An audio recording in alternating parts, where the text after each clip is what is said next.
Game. So, kamusta po mga streetwise? Ako po si Takero Miyamoto at welcome po sa aking munting channel. So, mga kababayan, meron pong bagong pangalan ngayon na lumalabas na sangkot po dito sa flood control project. At siya po ay parte po ng Dynastia din. At syempre, no, ang nakakapagtaka kasi dito, dati po siyang kaalyado po ni PBBM. Na ngayon po, nag-withdraw na po siya ng suporta kay PBBM for whatever reason. Napakababaw na rason. Diba? Sinabi niya last year, ito yun naman pala mga kababayan. Diba? Ngayon po, nasisilip siya ngayon, dyan po sa Manumalyong Flood Control Project.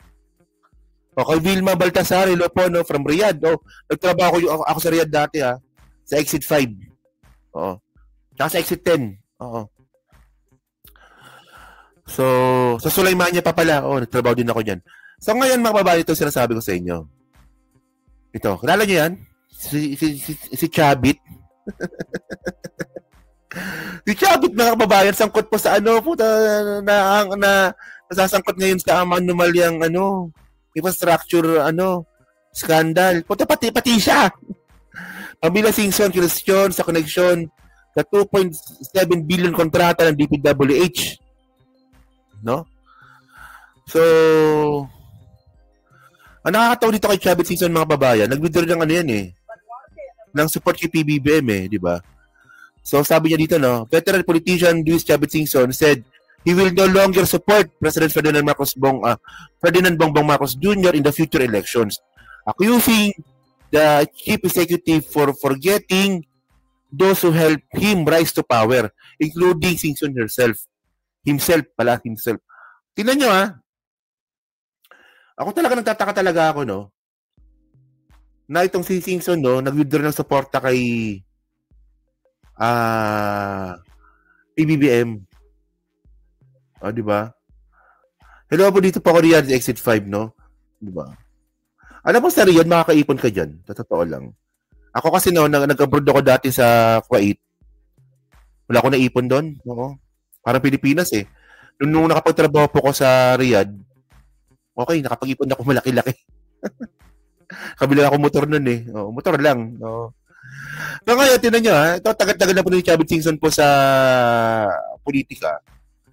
Hindi ko alam kung may napatunayan na ito. May napatunayan na ba ito? In the radio station on Wednesday, Singson did not hold back in airing his disappointment with President saying Marcos now treats him like stranger despite years of loyalty and daily campaigning during 2022 elections. Actually, totoo ito. Oo, kasi nung nasa Iloilo po yung unit team, nandun po si Chabit, ang katutak po yung bodyguard. Hindi ko nga nalapitan eh. O kaya nga sabi nga po ng presidente, di ba? Tama nga, sabi ng presidente, walang kaibigan, walang kamag-anak. Wala si Martin nga, sinibak eh. Ikaw pa kaya. At saka nakakatawa dito mga kababayan, no? Saan ba sumikat yan si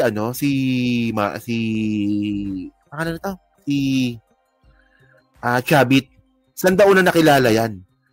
Alam nyo, dito po talaga medyo naingotan po ko sa mga Pilipino eh, nung panahon nga po ni Erap. Kasi ako nung panahon ni Erap, bata pa ako noon, may lignaw sa politika noon eh, nung panahon ni Erap. Medyo naingotan po ako sa mga Pilipino noon. Oo. Kasi ako noon eh, puro Erap ako noon eh. Ang nakakapagtaka pa sa mga Pilipino nung panahon ni Erap, naging bayani po si Chabit. Nung panahon ni Erap. Ngayon nung na-analyze ko nga po, college pa ako noon. Oh, nung na-analyze ko, bakit naging bayani si Chabit? In the first place, ano ba yung rason kung bakit nagsalita si Chabit? Onsehan pala sa hatian. Yun pala yun. So, meron palang wedding payola na natatanggap daw si Erap at si Chabit po yung bagman. Si Chabit yung kasabwat. Parang ganyan ang kwento nun eh.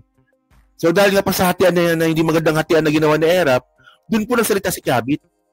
Ang ending, ito yung kasabwat, naging hero. Sabi ko dapat, para saan din dapat si Chabit kasi, di ba? Ganun din eh. Kasama siya sa wedding payola eh. Kung hindi pala nakaunsehan sa bayaran nun, hindi siya magsasalita. O pero tinrato po si Chabit nun na bayani. O, parang ngayon, user din, di ba? O, ngayon, user din ngayon. O, ngayon, tinan nyo ito ngayon, no? Galit na galit siya kay PBBM na siya daw po magwi-withdraw. Di ba? Galit na galit siya kay PBBM na siya daw po magwi-withdraw ng suporta sa presidente. In the first place, ito, panoorin na natin itong report from Bilyonaryo. Ito. Ng mga Singson ang Ilocos Sur. Pero bukod sa malaki nilang pangalan sa... Wait. Yan. Ito. Baluarte ng mga Singson ang Ilocos Sur. Pero bukod sa malaki nilang pangalan sa politika, malaki rin umano ang na-corner na government projects ng kanilang pamilya. Yan ang exclusive agenda report ni Joash Malimban. Isa ang Ilocos Region sa maituturing na land of mega dynasties, ayon sa isang report ng Philippine Center for Investigative Journalism o PCIJ. Sa Ilocos Sur, dominated ng pamilyang Singson ang malaking parte ng probinsya, sa pamumuno ng kanilang patriarch na si former Governor Luis Chavit Singson. Sa kasalukuyan, nakaupong gobernador ang kapatid ni Manong Chavit na si Jerry Singson at Vice Governor naman ang anak niyang si Ryan. Nakaupo naman bilang First District Representative ang isa pa... Alam mo na Toto, mayaman na pero di kontento. Oh, mga kababayan na ninyo, yun yung sinasabi ni nakaw po ni Jingo Estrada na 335 million na pinaghatian nila. Puta, habang buhay ko ng ano yun? Habang buhay ko ng pera yun siguro. Oo. Actually, kung ako may 10 million na ako, masaya na ako eh. Makapag-negosyo na ako ng maayos eh. Puta sila, no? 335 million? Hindi pa kontento? Diba? Okay, naka-live po tayo kay Angelita Marcos. Hello po, no? Continue natin, sige. Anak ni Chavit na si Ronald Singson at ang pinsan nitong si Christine Singson. Bukod pa yan sa mahigit 10 local positions na hawak ng mga Singson sa buong probinsya. Kilalang businessman si Manong Chavit kahit bago pa man ito sumali sa politika. Kasalukuyan niyang pinamumunuan ang Luis Chavit Singson o LCS Group of Companies na may 12 kumpanya ayon sa website nito. Kabilang ng isang power corporation, isang mining corporation at isang airline operations company.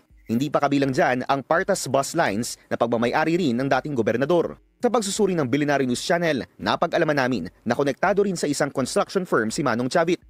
Satrap Satrap Construction Corporation. So dito ngayon nadadawit si Chavit. Ang Satrap Construction Corporation. Oo nga, alam ko may sakit ata si Mike. O tax, ang nangyari kay may sakit ata kasi si Mike. Sobrang pagod dun ni Mike. To, patuloy ko muna. May nagtanong kasi. Ano nangyari kay Mike Cervera? Oo. Kasi nung una pumunta kaming Thailand. Doon pa lang puyat na kami doon. Pagod na pagod kami doon sa Thailand. Eh si Mike masipag mag-vlog eh. Hindi ba nagbablog pa rin. Pag uwi namin ng Thailand, kinabukasan may Radyo Pilipinas kami. Wala pa siyang tulog noon. Lumiradyo kami ng Radyo Pilipinas. Tapos mga babayan, pagkatapos ng Radyo Pilipinas, pupunta ng Cebu. Namigay ng ayuda. Si Boss Mike, mga kababayan, namimigay po ng ayuda. Hindi niya na po pinapublic. Namigay po ng ayuda sa Cebu. Yung pag-uwi niya ng galing Cebu, may sakit na. Kaya yun, no. Ako, pag si Mike pa naman nagkasakit, talaga may sakit. O minsan lang magkasakit yan si Mike, pero pag nagkasakit yan, may sakit talaga. Ihiga talaga yan. Tagal ko nang kilala yan. 2020 pa lang, tropa ko na yan. Pinsan ko na yan eh. Pinsan ko na si Boss Mike since 2020. Continue. Sige.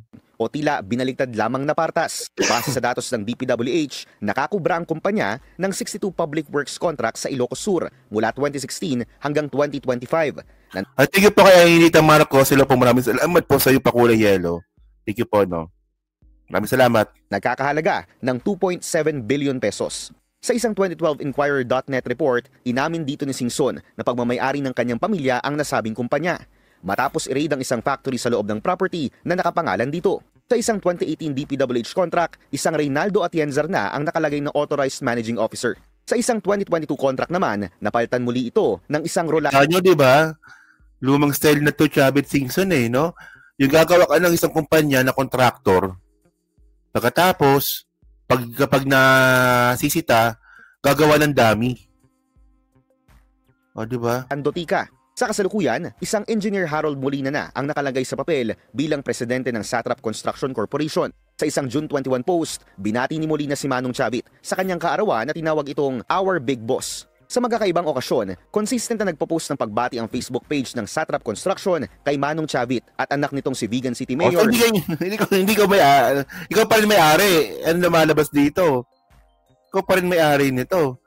Isipin mo nga, governor ka na, pati political dynasty pa sa Ilocos Sur, puta pumapasok pa sa mga bidding ng construction company, di ba? Randy Singson ng happy birthday from your Satrap Construction family. Sa isang panayam, sinabi ni COMELEC Chairman George Garcia na bagamat maaaring tumakbo ang isang contractor sa isang public position, bawal ang pagkakaroon ng kontrata sa pamahalaan oras na manalo ka. Bawal din daw sa saligang batas ang pagkakaroon kaya pala nagpalit ng pangalan.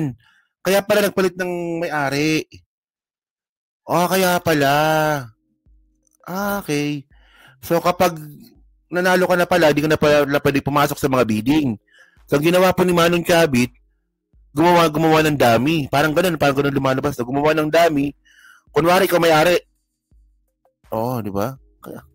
Direct interest ng isang politiko sa isang business, lalo na sa kanyang nasasakupan. Kabilang na riyan ang pagkakaroon ng kontrata ng iyong mga kamag-anak o mga kapamilya sa mga lugar na nasa ilalim ng iyong jurisdiction dahil sa conflict of interest. Sa pagsusuri ng aming team, parehong Singson na nakaupong district representatives sa 2 distrito ng Ilocos Sur ngayong 2025 elections. Kaparehong taon kung kailan nakuha ng Satrap Construction Corporation ang pinakamalalaking kontrata nito sa loob ng 9 na taon, 8 public works contracts na nagkakahalaga ng 543 million pesos. Bukod pa riyan ang nakaupong Ako Ilocano Party List Representative na si Richelle Singson Michael mula 2022 na anak din ni Manong Chavit. Although, siyempre, pag sila nanalo na at nangontrata pa sila, maa-anti-graft and corrupt practices sila kasi pinagbabawal nga po yun na magkaroon ng interest. Lalo pat ito ay maaaring makabangga sa interest ng publiko sa pamahalaan. Sinubukan ng Billionaire News Channel na kunin ang panig ni Singson at kung ano pa ang koneksyon ng kanyang pamilya sa kumpanya. Pero hindi pa ito sumasagot sa aming mensahe. Para sa agenda. Siyempre, hindi sasagot yan. Diba? Kasi mas busy pa si Chavit Singson doon po sa mga bagay na mas may pakinabang siya. Sasagot pa ako dyan dahil magpakinabang sa akin pag sumagot ako. Doon na lang ako. Diba? Dikit-dikit kay Manny Pacquiao. Awayin si BBM. Awayin ng presidente. Nadaanan ko lang yun mga babayan, no? Pero kayo po, no, pong masabi nyo nga po dito. Well, by the way, kasi sa akin, una pa lang po, no, kasi nung election pa lang kasi, no, 2022 election, sumuporta po talaga si Chavit dyan po sa Uniteam. Isa po ako sa mga vlogger nun. Malit pa ako nun nung, 20,000 subscribers pa lang ata ako nun. No, 2022. 20,000 subscribers pa lang ata ako nun. Isa po ako sa mga vlogger nun na ayoko kay Chavit. Ayoko talaga kay Chavit. Pero marami po nagalit na ng mga loyalista po sa akin. Di ba? Marami pa nagalit ng mga loyalista sa akin kasi nga, ba't ko rin naawit si Chavit? Loyalista din daw po yun. Ang lumalabas kasi mga babayan, si Chavit po kasi, di ba? Kaya lang naman siya tumulo kay PBBM kasi umingi siya ng pakinabang. Naghanap siya ng kapalit. Di ba? Totoo yun eh. Kaya, actually, no, na-content ko na to eh. Ang gusto po talaga ni Chavit dito, meron siyang ipapasok po na kamag-anak niya ata sa gobyerno. Babalikan ko yung content ko na kasi na-content ko na dati, nakalimutan ko na kasi yan eh. At din po, di po napagbigyan po si Chavit. Kasi nga po, sangkatutak na rin po kasi yung narekomenda ni Chavit Singson na mabigyan po ng trabaho sa PBBM admin. So ngayon, ang ginagawa nga ni Chavit, nagdadagdag pa siya. Sumusobra na nga po. Kaya din nga po sinabi ni Chavit na iiwan ko na si BBM. Hindi ko na tutulungan yan. So pakinabang. Di ba? Sa PCSO ata, di ba? Yung ata yun eh. No? Yung pagkakalam ko yun eh. Oo. Kalimutan ko na, tagal na kasi nung topic na yan. No? Pero yun naman pala mga kababayan, ang ending din pala, nakinabang rin pala dito sa sa magiging contractor nga po sa DPWH. Kaya hindi ko talaga type yan. Oo. Hindi, honestly. Hanggang ngayon, marami pa rin po taga-support si Chavit, pero mga kababayan, tandaan nyo, nag-withdraw na po siya ng support kay PBBM. Sa tingin ko, kung kayo po talaga ay sumusuporta sa presidente, wala na pong rason para supportan din si Chavit. Nag-withdraw na nga ng support eh. Di ba? So, thank you mga babae. No? So, saglit lang po yung topic natin kay Chabit, no? So, kayo po, no, ano po masasabi nyo nga po dito sa dawit si Chabit? Kayo ba naniniwala ba kayo dito? Oh, syempre naman, di ba? So, yun, no? So, paki-comment na po sa baba at binabasa ko pong lahat yan, no? At kayo po ba? Idol nyo pa rin po ba si Chabit Singson kahit nga po na siya po nag-withdraw na nga po ng support kay PBBM? Di ba? So, yun, no? So, main topic, bakit may natapos na flood control pero walang nakita? Yan. So, baka mamaya siguro magdalive ulit ako mamaya. Matutulog lang ulit ako, no? Yun, no? So, yun, no? So, pag-comment na po sa baba at binabasa ko pong lahat yan. Siyempre, dyan po sa team replay. Pa-like, pa-subscribe. Yung makalabisan, pa-share na po ng video po na to. Okay. So, thank you mga ka-streetwise. So, kita na lang ulit tayo. Siguro mamayang hapon, no?